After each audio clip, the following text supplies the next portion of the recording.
Alright, Shalom. Commençons tout d'abord en donnant tout honneur et toute gloire à notre Seigneur, notre pouvoir, Yahweh, Bahashem, Yahweh Shai, Bahashem, Kodash. Double honneur et respect aux apôtres de Great Millstone établis par notre Seigneur pour guider l'élection de la nation d'Israël. Et bien sûr, Shalom aux élus. Commençons par les 144 000 hommes fidèles prophètes de Yahweh Hashem Yahushai et la grande multitude qui croit aux paroles de Yahweh Hashem Yahushai. C'est le frère Zekar du camp de Great Millstone Montréal. Cette leçon va toucher sur le fait de comment est-ce que les Israélites sont devenus des Grecs. Ok? Alright? Donc, il y a une raison pour laquelle les autres te disent qu'il n'y a ni Jew ni Grec. Ok? Parce que nous sommes tous en Yahweh Hashem Yahushai. Ok? Bien, ceci s'explique par le fait que tout Israélite qui croit en Yahweh Hashem Yahushai, ok, seront sauvés. Ok? Tout Israélite, je répète, tout Israélite qui croit en Yahweh Hashem Yahushai seront sauvés. Ok, que vous soyez Jew ou bien grec. Ok, ça dit grec parce que dans cette période, beaucoup d'Israélites avaient été soumis aux coutumes des Grecs. Ok, parce que avant que les Romains règnent, ok, puisque les Romains régnaient dans le temps de Yahushua, celui que le monde appelle avec ignorance Jésus-Christ, eh bien les Grecs étaient au pouvoir. Ok, et lorsqu'ils étaient au pouvoir, eh bien ils ont soumis les Israélites à suivre leurs coutumes. Okay, c'est ce dont on va toucher dans cette leçon. Okay? On va commencer directement dans le livre de 2e Machabée 6. Et verset 1, ça dit, peu de temps après, le roi envoya un vieillard d'Athènes pour contraindre les Juifs à abandonner le culte de leur père et de les empêcher de vivre selon les lois de Dieu. Okay? Donc, ça, c'est dans le temps lorsque les Grecs régnaient. Parce qu'il y a, lorsqu'on va dans le livre de Daniel, ok, ça parle des empires, ok, qui allaient avoir une grande influence souveraine sur la planète, ok, sur le monde connu, ok.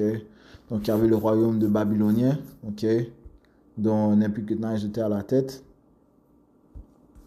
Deuxième, c'est dans le livre de Daniel 2 et verset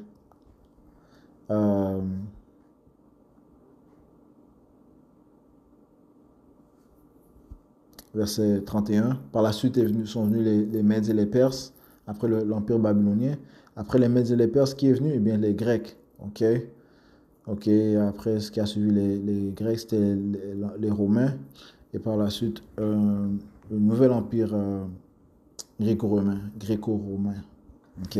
Qui est l'empire dans lequel on se trouve présentement. Ok. Mais tout cela a été prophétisé dans le livre de Daniel. On va lire ça brièvement. Daniel 2, verset 31, toi au roi. Et ça, c'est Daniel, le prophète israélite, qui a pu interpréter la vision de Nebuchadnezzar par le Saint-Esprit de Yahweh Hashem Yahushai. Okay? Yahweh Hashem Yahushai lui a révélé la signification de ce rêve. Daniel 2, 31. Toi, au roi, tu regardais, et voici une grande statue. Cette statue était immense et sa splendeur extraordinaire. Elle se dressait devant toi et son aspect était terrible. Cette statue avait la tête d'or fin, la poitrine et les bras d'argent, le ventre et les cuisses d'airain, les jambes de fer, les pieds en partie de fer et en partie d'argile. Okay? Ça c'est une représentation de tous les royaumes qui allaient régner. Okay? Et dont les Israélites allaient être soumis sous ces royaumes. Okay? Donc esclaves sous ces royaumes. Okay? Verset 34, tu regardais jusqu'à ce qu'une pierre fût détachée non par une main et frappa la statue à ses pieds de fer et d'argile et elle les brisa. Alors furent brisés en même temps le fer, l'argile, les reins, l'argent et l'or et d'un verre comme la balle qui s'élève de l'air en été et le vent les emporta sans qu'on n'en trouve plus aucune trace et la pierre qui avait frappé la statue devint une grande montagne et remplit toute la terre. Maintenant cette pierre représente Yahweh Shai. Ok, il est cette pierre qui a mis fin à ces différents royaumes où les Israélites étaient captifs et a établi un royaume éternel. Ça dit, c'est la pierre qui avait frappé la statue devient une grande montagne et remplit toute la terre. Ok, ça va être un royaume éternel. Ok, qui sera établi à la venue de notre Seigneur Yahweh, où les Israélites vont régner seuls. Ok. Éternellement sur la planète Terre. Quand je dis ça, c'est qu'il n'y aura pas d'autres nations qui vont être ajoutées à régner dans le royaume avec nous. OK? Right? tous les autres royaumes qui sont venus auparavant, c'était leur temps de régner. Ok? Et ça va venir. Et leur fin de règne viendra dans l'âge où nous sommes, lorsque le Seigneur va détruire ce royaume d'airain et de fer. Ok? Que ce royaume, ce nouveau royaume gréco-romain, ok? Le nouveau système, euh, le nouvel empire romain, ok? Le système de la bête dont l'Amérique est à sa tête. Ok? Verset 36. Voilà le songe, sa signification, nous allons la dire devant le roi. Toi, au roi, roi des rois, il s'adresse au roi Nebuchadnezzar, à qui le Dieu du ciel a donné l'empire, la puissance, la force et la gloire. Entre les mains de qui il a livré en quelques lieux ils habitent les enfants des hommes, les bêtes des champs, les oiseaux des cieux, et qu'il a fait dominer sur eux tous. C'est toi qui es la tête d'or du royaume babylonien, dont Nebuchadnezzar était à la tête. Okay? Après toi, s'élèvera un autre royaume, moindre que toi, puis, parlant de quoi? L'empire Mède et Perse. Okay? Puis un troisième royaume d'airain, l'empire des Grecs, okay? Qui a suivi l'empire des Mèdes et des Perses, qui dominera sur toute la terre. Un quatrième royaume sera fort comme le fer. Ce royaume est le royaume de l'empire romain.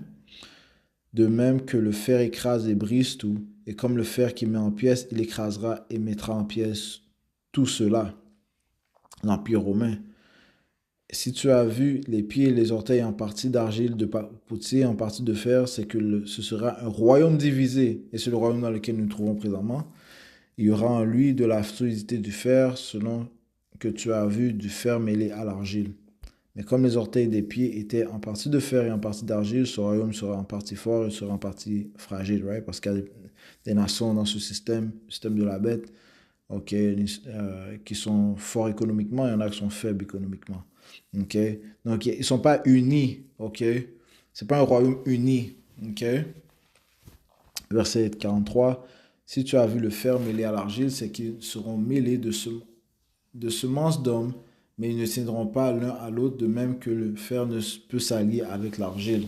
Ok? Et de plus, il y a une amalgamation, c'est un mot amal. Il y a une fusion de différentes nations dans ces royaumes, euh, dans cet empire, ok? Plein de différentes nations dans cet empire. Donc, c'est pas comme ça que le Seigneur a voulu que ce soit, ok? Toutes sortes de nations, différentes nationalités dans un système. Ok, ça pour la confusion, il y a des divisions. Ok, verset 44, dans le temps de ces rois, le Dieu du ciel suscitera un royaume qui ne sera jamais détruit, ok, le royaume d'Israël, et dont la dominion ne sera point abandonnée à un autre peuple. Ok, right, so il n'y aura pas de peuple qui va euh, régner sur nous, et on ne va pas partager ce royaume avec aucune autre nationalité. C'est-à-dire, il brisera et anéantira tous ces royaumes-là et lui-même subsistera à jamais. Selon que tu as vu qu'une pierre a été détachée de la montagne, non par une main, et qu'elle a brisé le fer, les reins, l'argile, l'argent et l'or, le grand Dieu a fait connaître au roi ce qui arrivera dans la suite. Le songe est véritable et sa signification certaine. Ok? Donc, Yahushua est celui qui va abolir ces royaumes. Ok? Lorsqu'il va venir intervenir dans le système, contre le système qui règne présentement, le système de la bête, qui est régné par Esau, il me l'autoproclamé homme blanc, ok, dont l'Amérique est à sa tête. Ok? Donc, ils ont les différents empires. Euh,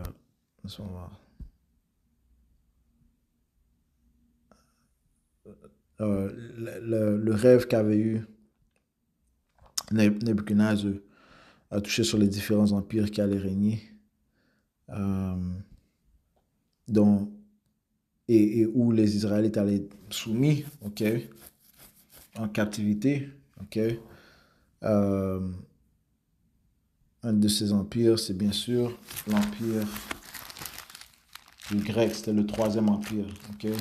Par curiosité, je vais aller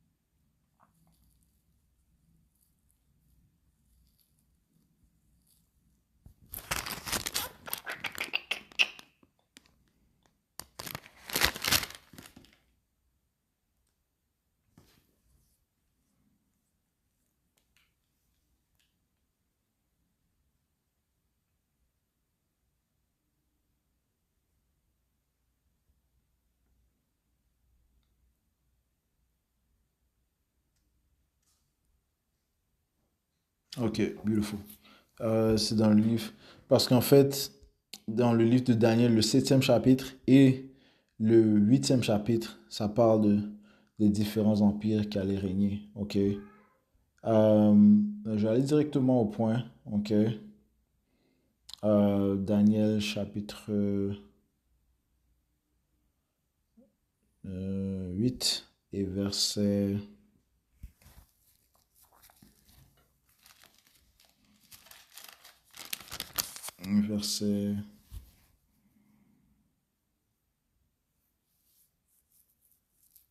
3. Je levai les yeux et je vis, et voici qu'un bélier se tenait devant le fleuve. Il avait deux cornes, les deux cornes étaient hautes, mais l'une était plus haute que l'autre, et la plus haute s'élevait la dernière. Ok. Euh, et ce, euh, c'est- ce bélier fait référence. euh, En fait, ces deux cornes représentent le royaume des Mèdes et des Perses. Ok. Quand ça dit que les deux cornes étaient hautes, mais l'une était plus haute que l'autre, c'est que le royaume des Perses a surmonté le royaume des Mèdes. Ok. Ok. Euh, Verset 4. Je vis le bélier heurtant de ses cornes vers l'Occident, vers le septentrion et vers le, et vers le midi. Aucune bête ne se tenait devant lui et personne ne le délivrait de sa main. Il faisait ce qu'il voulait et grandissait. Et ça fait référence au royaume des Perses, ok, ok, qui sont allés, ils ont dominé vers l'ouest, vers le nord et vers le sud, ok. Ils ont conquéri dans ces trois directions, ok. Ouais, encore une fois, euh, le bélier représente l'empire Mède et Perse, mais les Perses ont surmonté l'empire des, euh, des Mèdes. Et ces deux nations ont été responsables de renverser de, euh, le royaume babylonien. Ok, ok. Et ceci est mentionné dans le livre de Daniel, le cinquième chapitre. Ok. So maintenant, verset 5. Et moi, je considérais avec attention, et voici qu'un jeune bouc, ok, venait de l'Occident sur la face de toute la terre sans toucher la terre. Et le bouc avait entre les yeux une corne très apparente. Ok. Et juste mentionner que on était captifs sous quand je dis nous, les Israélites, nous étions captifs sous le règne des Babyloniens. Et par la suite, nous étions captifs sous le règne des Mèdes et des Perses. Ok. Euh, verset. Lorsque tu lis le livre de Esther, ça parle de cela. Ok. Euh, verset, verset 5. Et moi je considérais avec attention, et voici qu'un jeune bouc venait de l'Occident sur la face de toute la terre, sans toucher la terre, et le bouc avait entre les yeux une corne très apparente. Ok. Et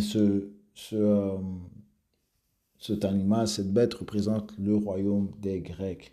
Ok. Et le royaume des Grecs, en fait, représente le début de la civilisation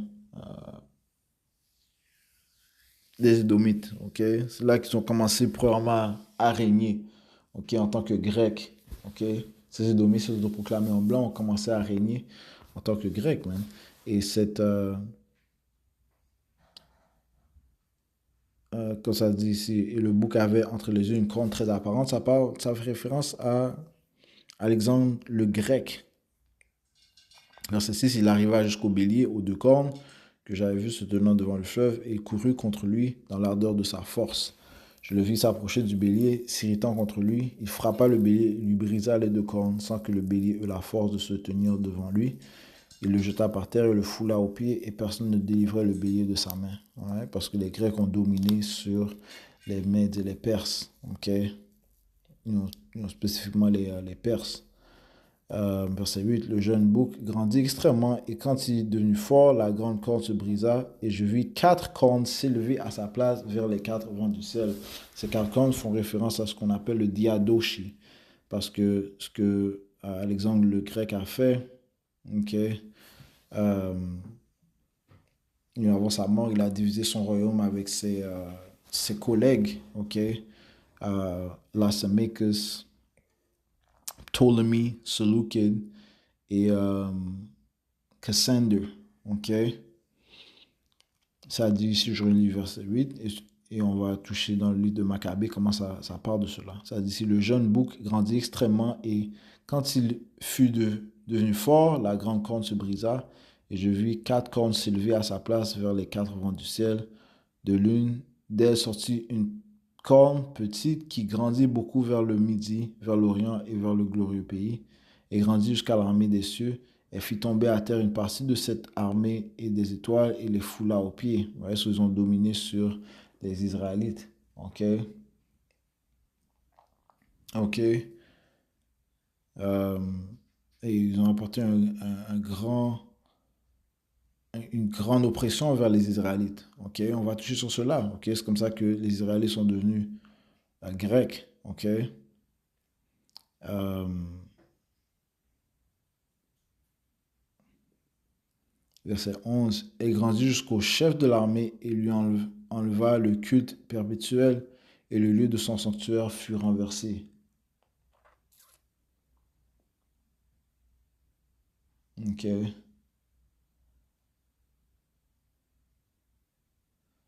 Euh,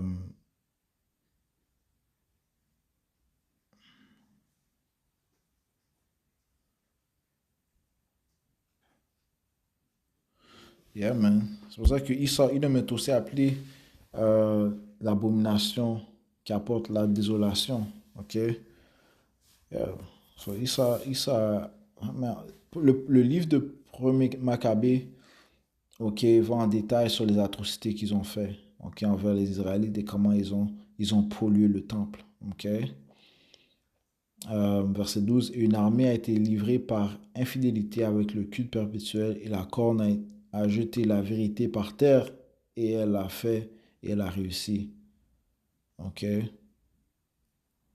So, on va sauter au verset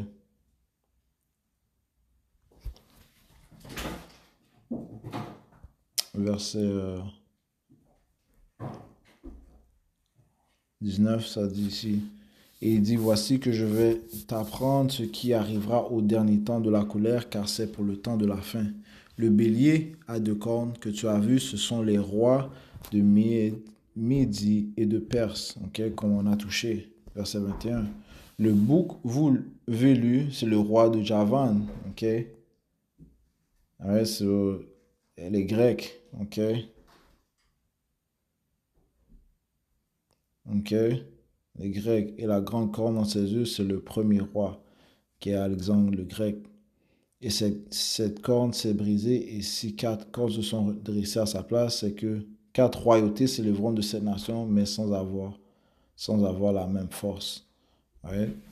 Parce que Alexandre avait une plus grande renommée. Ok. Et donc, il a baissé les royaumes rapidement. Ok. Et donc il était plus renommé que les autres. Ok. Euh,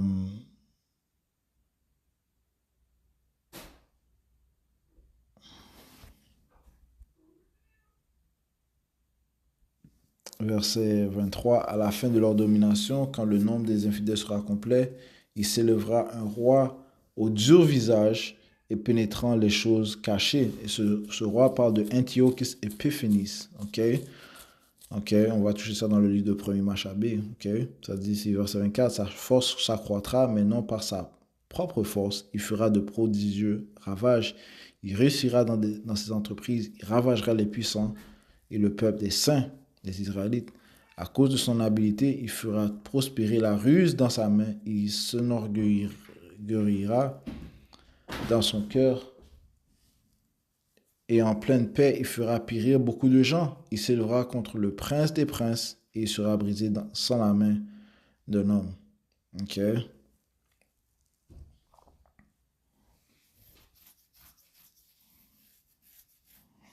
Alright. So, maintenant, allons dans le livre de premier Machabée, puis on va retourner dans le livre de deuxième Machabée.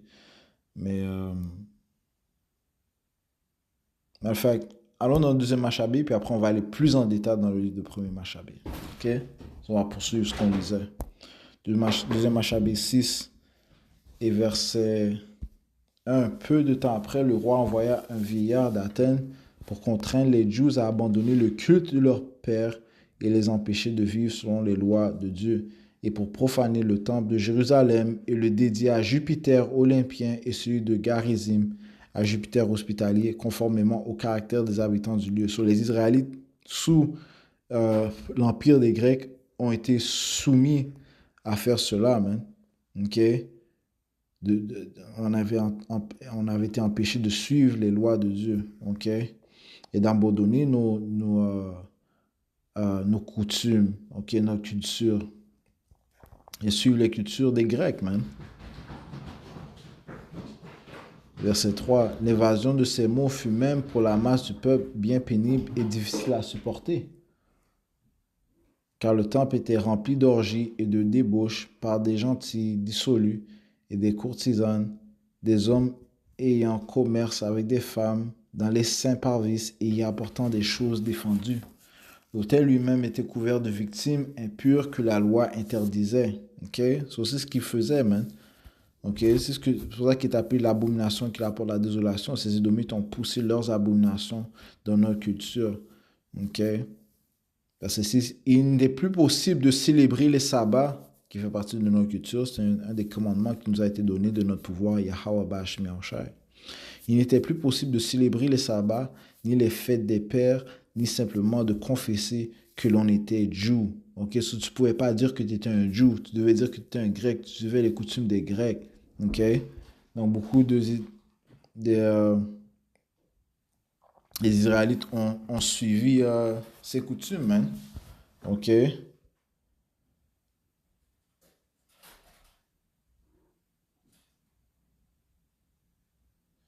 Ça dit ici, une amère nécessitait amener les Juifs au sacrifice qui se faisait chaque mois le jour de la naissance du roi, aux fêtes de Bacchanales. On les contraignait de se promener par les rues couronnés de lierre en l'honneur de Bacchus. Ok? On devait suivre ces faux dieux, man, ces idoles. Ok? Un édit fut rendu à l'instigation de Ptolémée pour que dans les villes grecques du voisinage, on prit les mêmes mesures contre les Juifs et que l'on fit des sacrifices. Ok, so c'était une grande persécution, man. Avec ordre de mettre à mort ceux qui refuseraient d'adopter les coutumes grecques.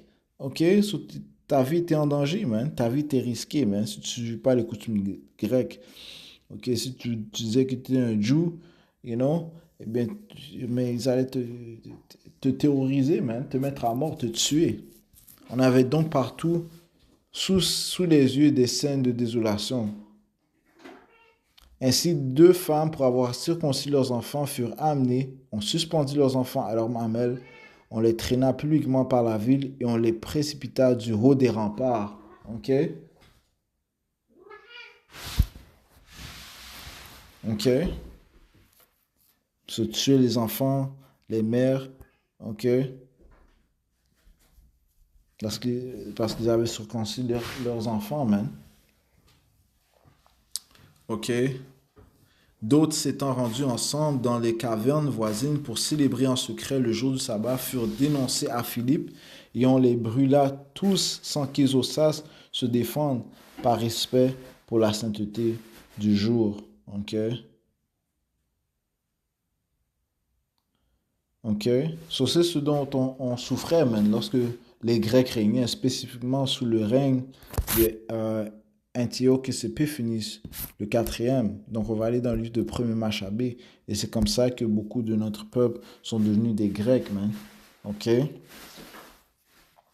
Ok? C'est pour ça que les Écritures te disent qu'il n'y a ni Juif ni Grec. Ok? Parce que beaucoup d'Israélites sont devenus étrangers à cause qu'ils étaient forcés à suivre les coutumes des Grecs. Ok? C'est aussi simple que cela. Ok? 1er Machabée 1 et verset...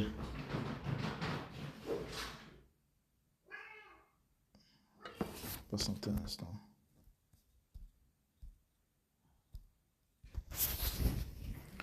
Ça dit ici, lorsqu'Alexandre, fils de Philippe, macédonien, sorti du pays de Chétim, eut battu Darius, roi des Perses et des Mèdes, ouais, comme on a lu dans le livre de Daniel, ok, le 2e chapitre et le 8e chapitre, comment les Grecs ont renversé, les Grecs qui représentaient le bouc ont renversé le bélier avec deux camps qui représentaient les Mèdes et les Perses, ok, ça dit ici, euh, eut battu Darius, roi des Perses et des Mèdes, et fut devenu roi à sa place après avoir régné d'abord sur la Grèce. Il fit de nombreuses guerres, prit beaucoup de forteresses et mit à mort des rois de la terre. Il poussa jusqu'aux extrémités de la terre et s'empara des dépouilles d'une multitude de nations, et la terre se tut devant lui. Right? So, il a eu un grand pouvoir, il a dominé sur le monde connu, right? Sur les Grecs.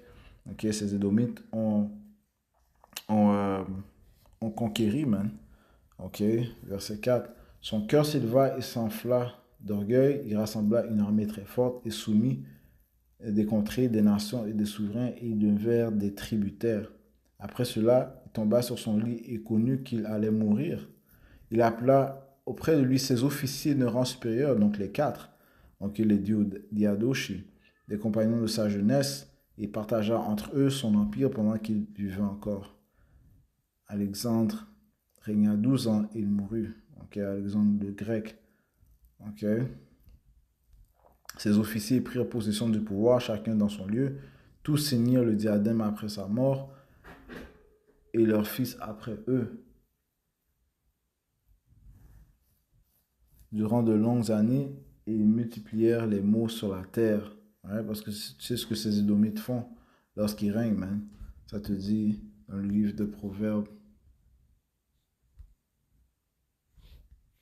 Proverbe 29.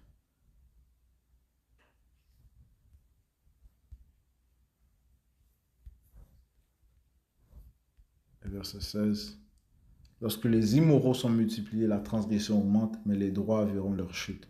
Parce que tout ce qu'ils peuvent faire, c'est apporter des maux sur la terre, et c'est ce qu'ils ont fait. Okay, lorsqu'ils sont venus au pouvoir, encore une fois, ça c'était le début. Les Grecs, c'est le début du règne des Édomites sur la planète Terre. Okay? Verset 11. De ces rois sortit une racine d'iniquité, Antiochus Épiphanes. Okay? De ces rois sortit une racine d'iniquité, Antiochus Épiphanes. Ok? Ok? Fils du roi Antiochus qui avait été à Rome comme otage et il devint roi et la 137e année du royaume des Grecs. En la 137e année du royaume des Grecs. En ces jours-là, il sortit d'Israël des enfants infidèles qui en entraînaient beaucoup d'autres en disant, allons, unissons-nous aux nations qui sont autour de nous, car depuis que nous nous tenons séparés d'elles, il nous est arrivé beaucoup de malheurs. Il y a toujours eu des impies d'Israël qui ont voulu faire alliance avec les autres nations, ce qui est la raison de notre chute, man. Je sautais... Voilà, continuons. Verset 13. Et ce discours parut bon à leurs yeux, parce que, encore une fois, les Grecs régnaient, ok? Ils régnaient en Israël, ok? Verset 14, quelques-uns du peuple s'empressèrent d'aller trouver le roi et il leur donna l'autorisation de suivre les coutumes des nations. Ils construisirent donc à Jérusalem un gymnase selon les usages des nations. Et quand dans le gymnase, man, lorsqu'ils faisaient la lutte, man, ok, mais ils étaient nus, man. Ok, ils suivaient les coutumes de ces autres nations, mais étant nus, ainsi de suite, man. Ok, des affaires bizarres, ok. C'est ce que les Grecs, ces Édomites font, man. Ok, verset 16. Ils firent disparaître les marques de leur circoncision, et ainsi se séparant de l'alliance sainte, ils s'associèrent aux nations et se vendirent pour faire le péché. Quand son pouvoir lui fut, quand son pouvoir lui parut bien affermi, Antiochus songea à régner sur l'Égypte afin d'être souverain des deux royaumes. Euh, je sautais. Euh,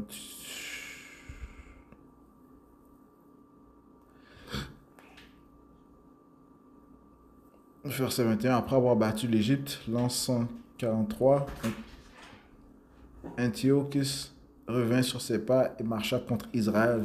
Étant monté à Jérusalem avec une armée puissante, il entra avec une audace insolente dans le sanctuaire et en enleva l'autel d'or, le chandelier de la lumière et tous ses ustensiles. La table des pains de proposition, les coupes, tasses et écus d'or, le rideau, les couronnes et les ornements d'or sur la façade du temple, et il détacha partout le plaçable. Il prit aussi l'or et l'argent et les vases précieux, ainsi que les trésors cachés qu'il put trouver. En portant le tout, il entra dans son pays, après avoir massacré beaucoup de gens et proféré des paroles insolentes. Donc, encore une fois, il établit l'abomination de désolation. Yahushua a prophétisé de ça. Ok? Alright? C'est de même lui qui va revenir à attaquer le temple de Yahweh Shemiasha dans l'âge où nous sommes. C'est Édomites, man. Ok? Ça dit ici. Ils ont pollué le temple du Tout-Puissant, man. Ok? Verset 26, il y eut un grand deuil parmi les Israélites dans tous les lieux où ils résidaient.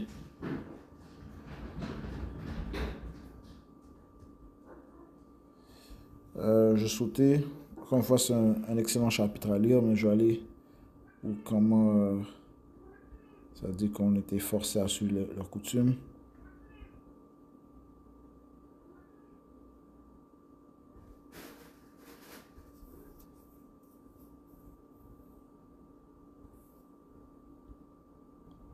Verset 43. Le roi Antiochus publia un édit dans tout son royaume pour que tous ne fissent plus qu'un seul peuple et que chacun abandonnât sa loi particulière. Toutes les nations se conformèrent à l'ordre du roi. Beaucoup d'Israélites consentirent aussi à suivre son culte. Ils sacrifièrent aux idoles et profanèrent le sabbat. Le roi envoya des lettres par des messagers à Jérusalem et aux autres villes de Juda, leur ordonnant de suivre les coutumes des étrangers au pays. Ok? De faire cesser dans les temples les holocaustes, les sacrifices, les libations, de profaner les sabbats et les fêtes, de souiller le sanctuaire et les saints, de construire des autels, des bois sacrés et des temples d'idoles, et d'offrir en sacrifice des pourceaux et d'autres animaux impurs, ok? Et de laisser leurs enfants mâles incirconcis, de se souiller eux-mêmes par toutes sortes d'impuretés et de profanations de manière à leur faire oublier la loi et à en changer toutes les prescriptions, ok? So, c'est comme ça que les Israélites ont été forcés à oublier leurs coutumes. Ok, c'est pour ça que beaucoup d'Israélites étaient considérés étrangers, grecs. Ok, ouais, des Grecs. Ok, à cause que ils étaient soumis à la volonté, aux volontés iniques du roi, man. Ok, verset 52. Et quiconque n'obéirait pas aux ordres du roi, Antiochus serait puni de mort. Telles sont les lettres qu'il publia dans tout son royaume et il établit des surveillants sur tout le peuple. Il commanda aussi aux villes de Juda d'offrir des sacrifices dans chaque ville. Ok. Beaucoup de Juifs, tous ceux qui abandonnaient la loi, se rallièrent aux Syriens, c'est des Grecs qui régnaient en Syrie. Ils pratiquèrent le mal dans le pays et réduisirent les Israélites fidèles à se réfugier dans des cachettes, dans toutes sortes de retraites. Ok. Donc,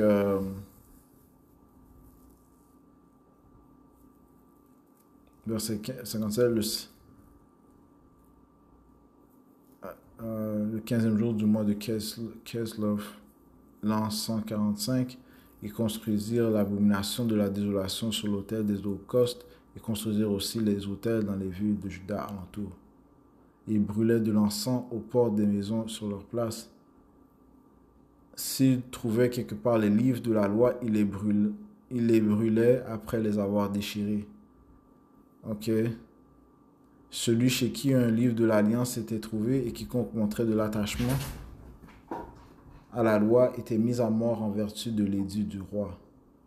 C'est avec cette violence qu'il traitait Israël, exécutant dans les villes, un jour de chaque mois, ceux qui étaient surpris en contravention. Le 25 du mois, ils offraient un sacrifice sur l'autel qui avait été construit sur l'autel des holocaustes. On mettait aussi à mort, selon l'édit, les femmes qui avaient fait circoncire leurs enfants en suspendant les enfants à leur cou. On pillait leur maison et l'on tuait ceux qui avaient pratiqué l'opération. Ok. Cependant, beaucoup d'Israélites résistèrent courageusement et prirent la ferme résolution de ne rien manger d'impur. Ils préfèrent mourir plutôt que de se souiller par la nourriture et de profaner la Sainte Alliance. Et ils moururent. C'était un très grand courroux qui se déchargeait sur Israël. Okay? Donc, c'était un grand temps de persécution. Donc, beaucoup d'Israélites, encore une fois, étaient obligés à suivre les coutumes des païens, des Grecs, okay? De délaisser leur propre culture. Okay? So, ils ne pouvaient plus s'appeler Jews. Okay? Ils ne pouvaient plus dire qu'ils étaient Israélites. Okay? Ils devaient dire qu'ils étaient Grecs. Okay? Suivre les manières des Grecs. Okay? Donc, c'est pour ça que beaucoup d'Israélites étaient connus comme des Grecs. Ok. Et beaucoup d'Israélites qui étaient encore à Jérusalem, en Israël. Après, bien sûr, le royaume des Grecs. Ok. Dans le temps du royaume des Romains, il y avait beaucoup d'Israélites qui refusaient de reconnaître ces Israélites qui étaient des Grecs comme des vrais Israélites. Ok? Mais ils les considéraient comme des Grecs, comme des païens. Ok? Mais encore une fois, grâce à Yahushua et grâce au son sacrifice, eh bien, tous ceux qui croient en lui, ok, ont accès au Père, ont accès au salut s'ils ont la foi en Yahweh Hashem Yahushua. Ok? C'est pour ça que ça dit qu'il y a ni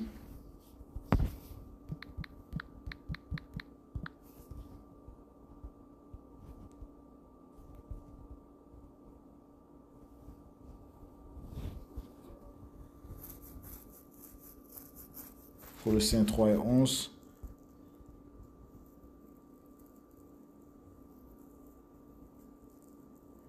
Dans ce renouvellement, il n'y a ni grec, ni Jew, right? Mais tous des Israélites, ni circoncis ou incirconcis, ni barbare ou scythe, ni esclave ou homme libre, mais le Messie Yahushua est tout en tous, ok?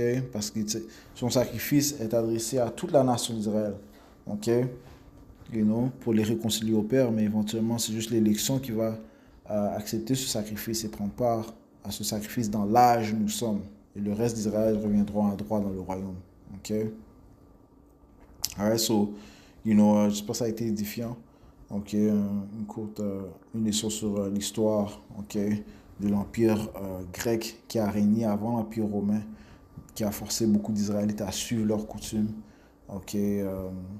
Et c'est vraiment dans l'Apocryphe que tu vas trouver ces informations. Oui, le livre de Daniel parle de l'Empire, des empires qui allaient régner, ok, les empires majeurs qui allaient régner sur la terre, qui incluent bien sûr les Grecs, mais en ce qui concerne la persécution des Israélites et du fait qu'ils étaient forcés à suivre les coutumes des Grecs, tu dois aller dans l'Apocryphe, ok, pour avoir cette information. Ok, so on va conclure en donnant tout honneur et toute gloire à notre Seigneur, notre pouvoir, Yahweh, Ba'Hashem Yahushai, Ba'Hashem Chakodash. On va donner double honneur et respect aux apôtres de Green Millstone. Shalom, Zélia, Ba'Hashem Shabbat.